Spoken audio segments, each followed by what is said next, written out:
Αμάν είναι η επέτειος της απόπειρας δολοφονίας του Henry Clay Frick.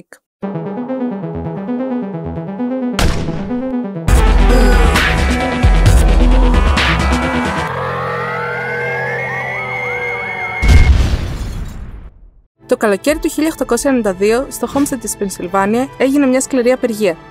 Ο Henry Clay Frick, αδίκαστος βιομήχανος πιτσιφλικάς του Αμερικανούλη στιβαρών Άντριου Κάρνικι, είχε κλείσει τα χαλιβουργεία και είχε αποκλείσει χιλιάδες εργάτες για να προσπαθήσει να σπάσει το συνδικάτο τους. Στις 4 το πρωί της 6ης Ιουλίου, ο Frick έστειλε 300 οπλισμένους πράκτορες της Pinkerton να επιτεθούν στη γραμμή απεργία. 10 άνθρωποι σκοτώθηκαν στην ανταλλαγή πυρών που ακολούθησε. Ο κυβερνήτης ανέπτυξε την πολιτιακή πολιτοφυλακή και ο Frick έφερε απεργοσπάστες για να ανοίξει ξανά τα χαλιβουργεία. Οι αναρχικοί Emma Goldman και Alexander Berkman εξοργίστηκαν και αποφάσισαν ότι ο Frick έπρεπε να φύγει.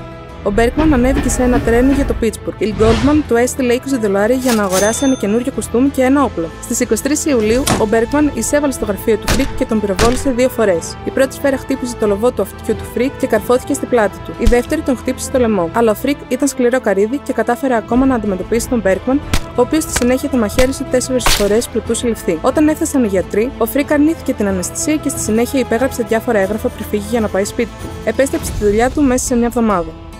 Η δημόσια υποστήριξη για την απεργία κατέρευσε και ο Berkman καταδικάστηκε σε 22 χρόνια φυλάκισης, εκτείνοντας τελικά 14 και χρησιμοποιώντας αυτό το διάστημα για να μάθει 7 γλώσσες.